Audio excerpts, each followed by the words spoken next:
Hello and welcome back to the Franchise Growth Pod. My name is Belle, lead on all things marketing at AC Inc. And I am back on the pod today with Angela herself. Angela, how's it going? Oh my gosh, it's going good. I'm enjoying the little bit slower pace of the summer and just having a good time all around. Thanks for having me back to talk about some exciting stuff.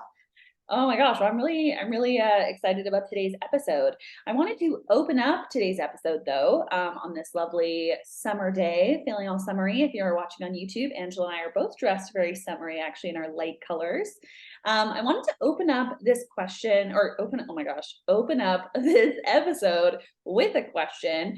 And it's kind of a random question. If you could travel to one place, where would it be, and what would you do there? Oh, it's always a tough one because I don't have that one place always. But the first thing that Right popped now, up, just what you're feeling in the okay, moment. what I felt right now immediately was Belize scuba diving. Ooh, oh my God. Yeah, I it's been a while since I've been like diving in especially when it's such a treat to do it in the Caribbean or anywhere warm. And so I love vacations that combine diving, scuba diving being one of my favorite sort of recreational activities to do on a trip with some relaxation and beach and warm weather and all that. So I was actually recently thinking about like I do like sightseeing, but I don't know. I feel like a little bit of like I want to see the culture of the place I'm in, whether we're talking, I'm in Paris, France, or Moose Jaw, Saskatchewan. I mean, there's always a little bit of culture in these places. So I want to make sure too, like if I went to, I wouldn't want to go to, I said Belize. I haven't actually researched Belize, but I know that it's a good diving spot. But would want to make sure that there's also good like topside attractions would be what my dad used to always say, like topside, like are there also good restaurants and patios to sit on and nice accommodations and things like that. So I'd go for that right now. Honestly, that sounds like the dream. I was telling my fiance, I'm actually getting married very, very soon. I think I know. but we were talking about how we're at the point in the wedding planning process where I just really want to plan the honeymoon specifically. We're not going on Mm. right away, but I'm definitely at that point where I'm like, I want somewhere warm. I want an ocean. I'm ready for a patio drink. Like that is where Yeah. I want to be. So we are on the exact same page right now. Maybe we should do it together. Maybe we should book. Can I come on your honeymoon? Or we should just book like a AC and Bell trip. Oh my There God, you go. record a podcast. Perfect business trip. I'm in. We can expense it. Yes. Awesome. Okay. This is a perfect plan. Wow. We should podcast more often. We come up with great ideas. Yes. Don't tell Stephen. No one else can come. Yeah. Okay, well, that's an awesome answer. Glad we're so aligned. Glad we have our business trip planned. I want to dive in today, and I'll actually just kind of open up. This is going to be kind of a really interesting, cool conversation. Because what we're going to do is we're going to take this really interesting concept around franchising, which is that it's a very family focused business, and it actually we know so many people, so many of your network, so many people in our roundtables, so many incredible founders and leaders and franchisees who grew up in the industry. So we're either a kid of a franchisee, franchisor, someone who worked in a home office, field coach, marketing, but franchising specifically seems to really have a lot of family elements. There's also a lot of young people that come into the space, especially if they're drawn in from family. So and of course, you being the founder's daughter, a very iconic Canadian franchise brand that you helped grow to almost 500 locations, you kind of have this really unique perspective on this phenomenon. And then also, there's so many lessons I think woven into that conversation in terms of, how young people can come into an industry like this and kind of establish credibility and grow and try new things, but then also how as franchisors or as leaders in franchise systems, you can, create welcoming spaces for people to, feel excited to enter into the industry. And so it's just this really interesting part of franchising. And I wanted to have a really great discussion around it. And there's going to be lessons and perspectives and insights that we'll get into. And I wanted to start maybe just with a really quick intro into, for anyone who hasn't listened to one of our podcast episodes before, just a quick intro into you growing up in the industry and kind of what that looked like when you were younger and the different roles you've maybe had in it, just as kind of a background for anyone who hasn't heard your story before. Yeah, I mean, I was 5 when my that later in the day. We usually record these a bit earlier, like my language is going out the door, but I'll try again here. When my dad founded the company, and so for me it was just, I didn't know any different, right? And I was, yeah, 5. I mean, I remember a lot of fun things that I got to do, like sitting in the back of the store and putting stickers on boxes, because like back then the boxes weren't pre-labeled, right? And so I felt like it was a big deal to get to do these things, right? And over time, getting to do different things in the stores and things. But for me, I think I guess for one thing, my dad and I we're buddies, right? And so like he'd bring me along, and I think, there were just a lot of opportunities that would come up. And my dad always said to me, this is a big thing. He always said, like, I'll help open doors, and, with opportunities that are in front of you, I'll help you get those opportunities and get your foot in the door. But you need to prove yourself when you get that opportunity. Like, I can recommend that maybe they talk to you about, like, I remember when I got a job when I was, I don't know, maybe 18, in our home office, in the summer, helping at the reception desk, like tagging off with our main receptionist. Mhm. And saying, like, I'll do that, but you're gonna have to, pull your weight. Like, people, I know you've heard me say this, Belle, but my dad always said, people are watching you as a founder's daughter or founder's kid of a founder. Like, they're looking because they think that you're getting everything handed to you. And I don't know. I don't think I would have been comfortable with the idea that things were handed to me. I don't know. I guess maybe I also got lucky that my dad was tough on me in that way. I think it helped me learn a lot. But yeah, so it was always this, like, keep earning a little more. Like, okay, prove that you can do this. Like, even like, I joked about the stickers, but okay, I got the stickers. Now what? It was like the next steps. Eventually, I remember when I finally was able to work in our stores behind the counter and selling, and feeling like, oh, now I'm like doing this. And then the next thing was, after a couple of years of that, was going and working in our home office and thinking, oh, I'm working in an office now. And then I got to work in one of our departments where I learned a ton, our technical services department, which was not technology, but like technical about the food, that's all the specifications and things that we had on the food, and learn about that. And so again, like, it was like, okay, we'll give you some projects. So yeah, it was like always these little steps forward, and making sure that I was earning my way. Even to when I was in the middle of my university degree for business, I was feeling restless. All my peers were going off to Toronto. I went to school in Waterloo to Wilfrid Laurier, and my peers were going off to Toronto, and I was like, I don't know. There's something not getting its hook in me about doing what everybody else is doing. And I was talking to my dad, and he was my mentor. And he's like, well, we've got suppliers all over North America, really. And I could maybe see if anybody's hiring. And again, I'll unlock the door or help get you in, but you've got to win them over with your, what you can do for them. And when you get there, you need to work hard so that they don't think that your dad just got you a job. So, and I took that really seriously, I guess.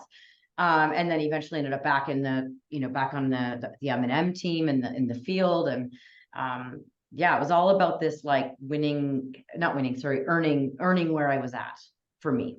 Yeah, and I bet a lot of people who grow up with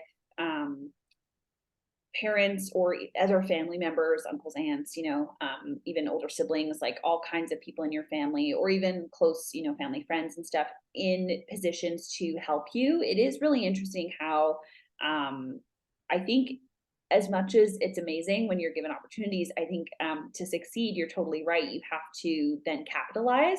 And I think that goes for any kind of opportunity that's presented in any way. Like, if you Yes, that's a lesson right there, right? yeah, if you make a connection anywhere, and I remember thinking this a lot, and I've learned it a lot too. Like, I'm a young person in the business space, right? Still, technically, I keep aging myself. I keep thinking I'm older than I am for some reason, but You're mature. no, I That just maturity. forget how old I am often. But But I have noticed, like, when you have an opportunity that's put in front of you, or a mistake that you made, or whatever that kind of position you're put in, it's all about what you do with it, right? It's all about, because there are lots of people who are given awesome, yeah, job opportunities or even just connections and those kinds of things. And that's awesome. But the people who you see kind of move through career development, or move through even like personal development and really, really work hard and move to the next thing, are often the people who take hold of whatever they can Mm. find, and make the absolute most of it. So yeah, I think that's a very common feeling just from anyone who has. And then also there's that immense pressure with family members who are in a business space, especially one like franchising, where it's a lot about, performance and achieving goals and all these things, and it can definitely be a lot of pressure on kids, and whether it's, yeah, your parent, or a different person in your life. But I think there can be a lot of Mhm. pressure, which is what you were just talking about there as well. Yeah, and I just I'll add this in that I like my dad was, as I said, he was my mentor, and I really looked up to him. And so I was definitely not just trying to impress the people around me, I was trying to impress him. Mm, Like it mattered to me that he thought that I was doing a good job. And I think that that probably happens a lot when one of their parents is a successful entrepreneur, because as I was growing up, it was definitely interesting. I was starting to see the business growing, and I don't know that I could have internalized how exciting that was myself, but then, I'd be with my dad out in the community or something, and people would be making a big deal about him in front of me. And I'm like, oh, okay. Or might be over at my friend's house, and they're like, showing me the newspaper article that was about Eminem that day in the local newspaper or something. And they're like, this must be so cool. And I'm like, yeah, I guess it kind of is cool. Like, that's all I know. But um, yeah, so I think I would imagine that a lot of, especially people that have some entrepreneurial blood themselves, as sons and daughters of entrepreneurs and successful founders and entrepreneurs, probably naturally can't help but to look up mm. to their successful parents. Yeah, and I'm sure not everyone has the exact same experience, but I do think that is definitely part of it. Is, and what you were saying too about it's not even about, impressing those around you as a really young person heading into a very big business space, but it's also about thinking of the mentors in your life, and that can be a lot of different roles for a lot of different people. But yeah, having that kind of be something you're looking to is a very interesting facet of this, growing up in an industry. I was actually just on that point. Why do you think, I was actually going to start with this question, but why do you think franchising has so many, like, I know so many people who grew up with either their parent or their uncle or whatever as a franchisee or a franchisor, or worked in a home office team. Like, it is so common to talk to people and go, oh, yeah, I grew up in it, or this is not that, different from what I was used to when I was younger, and or I worked in it when I was a teenager. Like, there's just so many people that have that experience. Why do you think this industry has that so often? Like, is there anything about the industry that kind of brings that out in different family members, or is it the welcomingness, or is it the familiarity? Like, I'm just really curious from your perspective what you think Mhm. draws so many people back into the space as they get older from when they were younger and growing up in it. I got a couple thoughts on my mind. One of them is that the very nature of franchising is like you're creating a family.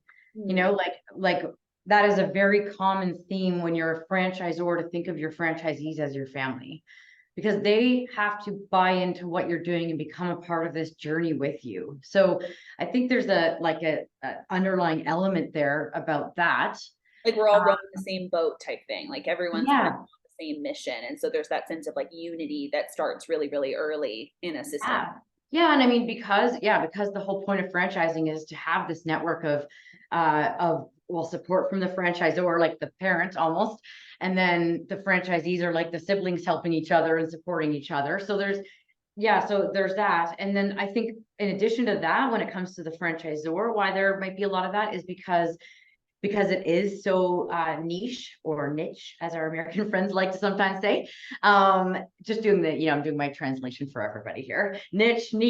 But because I think what happens is people realize that, if like what happened to me is, as you know, this was just out on another podcast that we've talked or we had where we talked about that it wasn't my plan to stay in franchising my whole life, but you try to go away from it.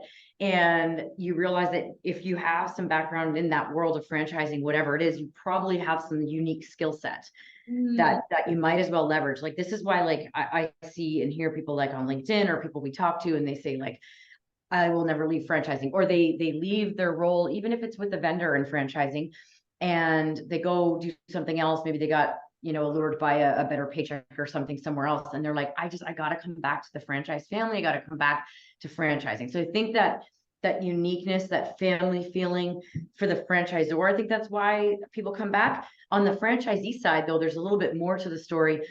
There are a lot of franchisees that buy, like they invest in a franchise with the intention to either pass it along to their family member or at least bring the family members into it. When people become a franchisee, they become a small business owner. Often it's easier just to bring the kids to hang out if it's a brick and mortar, I guess, or whether it's driving around in the truck or whatever it is. Often it just ends up being the way it is. I hear this a lot. So it's a business model that enables a person to have their kids be a part of it, whether they're little or, maybe they work in the store or I shouldn't just talk about stores, but and whatever the brand is. So I think there's a bunch of things there. yeah, I think actually a couple of those points are really, really key. I think the niche knowledge is actually, I hadn't thought about that. I had thought about the community aspect and the bonds that you create kind of with that system and how a lot of people are really attracted to that from a career standpoint, but hadn't thought about the niche knowledge. I think that actually is really, really true. And actually also on the what you were saying about how franchising is also very family oriented. It's funny, you have said many, many a time that when someone is going through vetting their franchisees, one of the things that has to be on that list is, do you have a spouse and are they on board? Because if they're not, this is a very full-time Mm. commitment. You are starting a business. And entrepreneurs, the same thing, right? There's so many reasons, or is there so many entrepreneurs that go through big, they build a business and it's like all encompassing, and marriages or relationships can struggle if they're not fully on board with it or fully understanding what's going to happen. And so in franchising, especially when someone is buying into it, it's even more, important and valuable to have that be part of the process. So I just thought that was funny. Like, I think Yeah. there's all parts of franchising that cover that kind of family oriented, family So much. thing. Well, and also when as a franchisee, what we see or what happens so much is that, the idea or the intention is that the spouse will be not involved and the person that signs up is going to do the work. But then the spouse often it just gets its hook in the spouse, they get involved, or maybe they have no choice because the person's never home and they're like, well, I kind of want to see my spouse. So now they're helping in the business, or they realize like nobody usually has the skill set of everything you need. And often, one of the spouses is the hands-on operator and the other person's doing the books in the background. So it really, yeah, and they have to support. And when it gets tough, that's a big thing. If your spouse doesn't support what you're doing. And now, especially with it, like it's different if you start a small business and you can do whatever you want. If you want to close the business down, I mean, you can also do that with a franchise. If you have to, ideally you'd sell it. But you're a little bit more committed, I think it feels, when you're in a franchise, because there's a franchise agreement in place. So Mhm. you really do need your spouse and your family to be excited for you and support you. Yeah, yeah, definitely. And I think it just speaks to the overall feeling of franchisee and family involvement. That's like a really big part of the industry. One question about being a young person stepping into the franchise space, and there are again so many. Like, it's really Yeah. crazy when you actually start. We were thinking about it on the roundtable the other day, and it's like it really is crazy when you start thinking about like how many people have been involved in some way, shape, or form with their family since they were pretty young. And I'm curious if you were a young person who stepped into an actual role in the business. You talked about obviously putting the stickers on in the back and like how exciting all these moments were. Going to grand openings, I'm sure, was so exciting when you were really, really a kid and just Yeah. enjoying the fun of it. And but when you were in your late teens, early 20s, really stepping into a professional role within the system, which, as you said, you have a lot of pressure on yourself because I know you and I know you love to perform highly, but you also had, as you're saying, you really wanted to impress the founder, your dad, you really wanted to impress the people around you really wanted to earn your spot, make sure that you were showcasing your value and your abilities. And if you're a young person now, what advice would you give them based on your experiences? Like, how do you kind of step into a role within a system, or step into even a vendor position in franchise? Like, how do you step into this industry as a young person who has experience in it, but really wants to, you know, not stand out is the wrong word, but like you really just want to do a great job and kind of enter into this industry you care about obviously a lot, and you have a lot of history in. Do you have any kind of tips or advice, or is there any like mindset that you had that was really helpful? Or yeah, I'm just curious because I think that's a very common thing that we're seeing a lot of right now. Mhm. I have a few different things rolling around in my head of what might be helpful for people to hear. So I'll give a couple random things here. When I took that job in our home office at the reception, um, I felt very small. Like I did not feel like, ooh, I'm this empowered. Like I knew I was at the bottom of the food chain, and I don't mean because I was a receptionist, because that is an important role, but because I was so inexperienced. So I think I don't know how I don't know how I exactly handle it, but I know that that's how I felt. The Hmm. difference when I took the role out in the field, working with franchisees, um, and also a little bit removed from our home office, like working for our area developer. So it was like all new people. I was living in a new place. Yeah. Um, in that situation, I didn't start out feeling as small because I felt like I could tell that like people really believed in me in that role. And I don't know if this is helpful or not for people to listen, but I think maybe the key point is like that was a better role for me anyway than being at the reception. I should you know me. Picture me, picture me trying to be all super organized at a reception desk, like answering calls, wanting to just chat with people out when they, but then no, you got to be efficient. You got to put the call through, you know? That's so funny. Yeah. Yeah. So maybe it's because the role itself, I learned a lot in that. And here, I guess here's the thing too, though. I don't regret that I wasn't maybe in the perfect quote unquote seat when I was in that reception role. I learned so much about the inner workings of an office.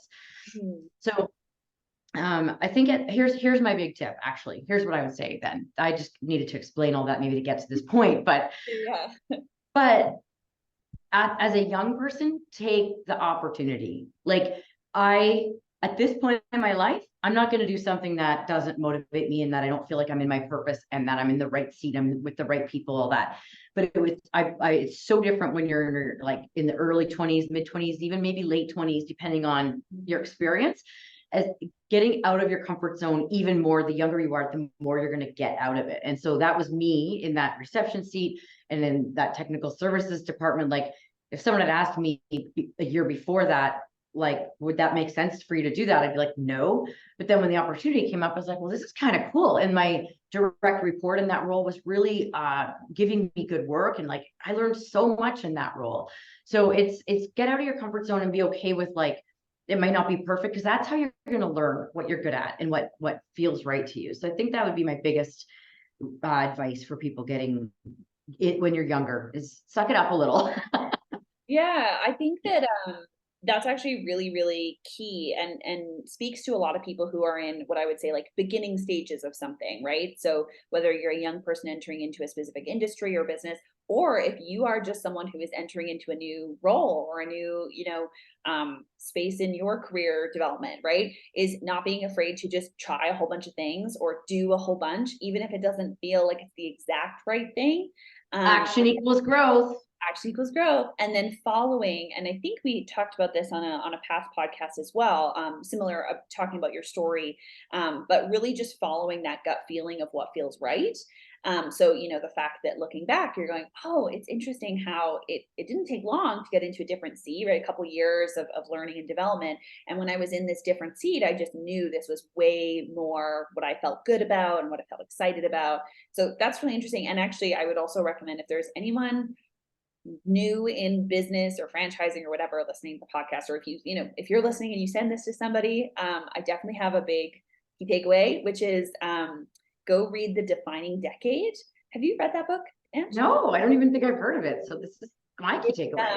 There was a TEDx what do you call it? TED Talk, Yeah. on this. I believe it's Dr. Meg J, I Okay. believe is her name, who does the book, and the TED Talk, which is phenomenal. I really highly recommend just watching that if you don't want to read Yeah. a book.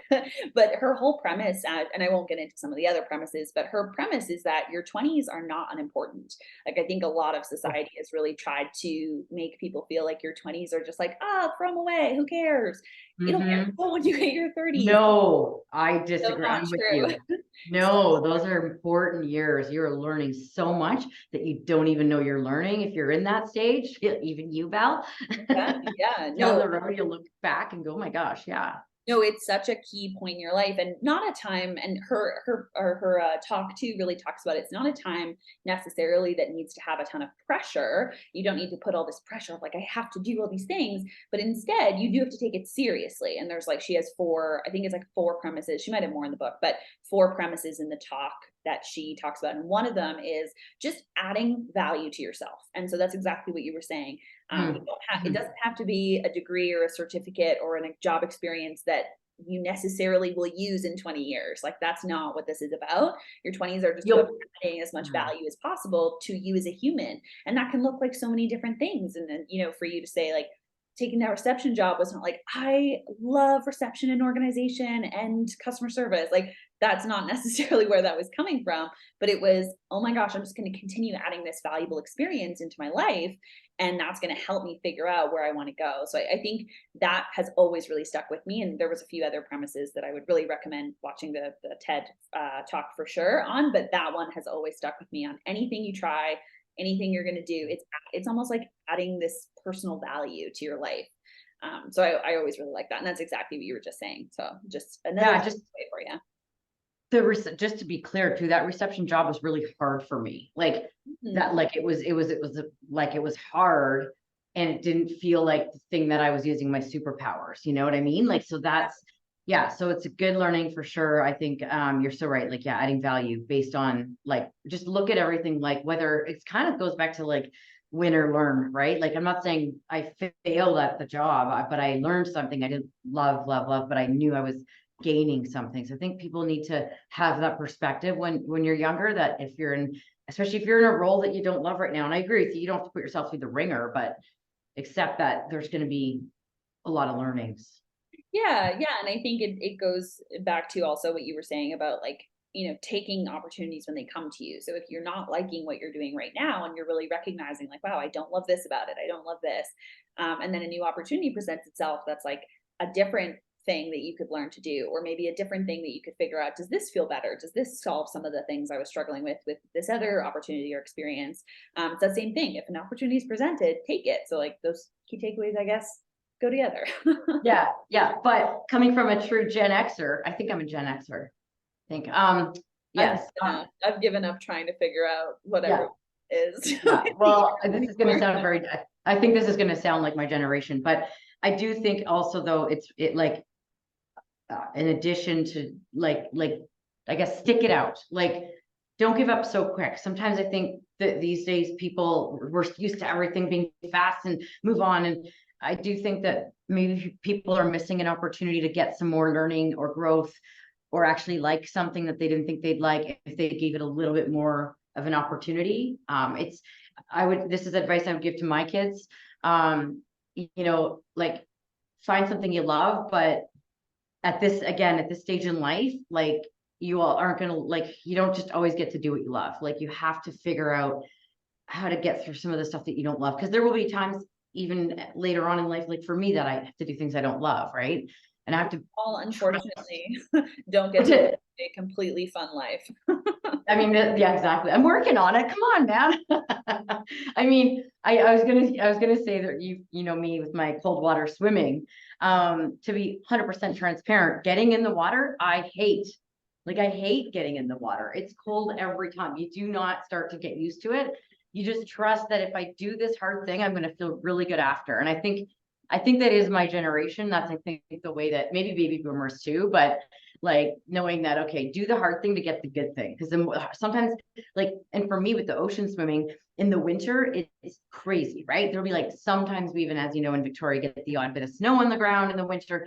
And it's like, there's snow, I'm going in this cold ocean. This is so dumb, you know, and I'm going and I'm doing it. But the windier and colder the day, the more accomplished I feel after. Like right now in the summer, it's still really cold, but Yeah. it's just not as adventurous, but like I don't have as much. So I think just for young people to know, like, just trust that if you're doing something that's harder, that like you'll get probably more out of it. Yeah, yeah. I think that is, yeah, good to keep in mind, especially if you're heading into an industry where you have, some familial experience and stuff, and knowing that there will be times where it's going to be a bit tough, especially if you have a lot of, pressure or just self expectation, or you're trying a lot of new things, you're trying to figure out, your own space. And I think that is very true. Being able to push through hard times is obviously a really valuable skill at any point in life, but especially when you're starting out, and especially when you have a lot of history in a space like franchising, and you want to, thrive and do well. And it's not always going to be sunshine and rainbows, unfortunately. But Angela, we could literally talk, I'm sure, for hours, but we are nearing the end of our podcast time together. Is there anything else that you were wanting to share on this topic before we finish up today? Yeah, one last thing I'll share regarding family and franchising and regarding young people in franchising is the importance of having a mentor, and ideally not just someone in your family, but also someone on the outside. That would Yeah. be something, because I mean, of course, like I said, my dad was my mentor, but then he introduced me to different people that I could talk to as mentors that were not in the family. And as a young person, to have that outside influence, I found really valuable. And I think we get, when we use just family members as mentors, it's pretty in a bubble, right? And Yeah. they might even be biased in what they're telling you, not intentionally, but yeah. So I think I mean, we all need mentors, but especially as a young person in franchising, in a family business of some sort, to think about like, how can I get some different perspective? Yeah, I think that's really, really valuable advice. And I think it's also fine to have more than one mentor, as you just said. Like, if Mhm. you know that you have someone you turn to often within your close circle, that's amazing. And I don't think it's, as you said, like, there's no reason to not have that. It's super valuable, but there is also so much value to be taken from an outside perspective, or someone who maybe hasn't known you since you were, yay high. Like, that would also be valuable, because they are going to have a fresh set of eyes on your skill set or value you bring or your own experiences. So, yeah, I think that's a really, really good call. I think that is it for us, Ange. I have just had such an amazing time chatting with you, as always. All right. Well, everybody, Belle and everyone that's listening, go be awesome.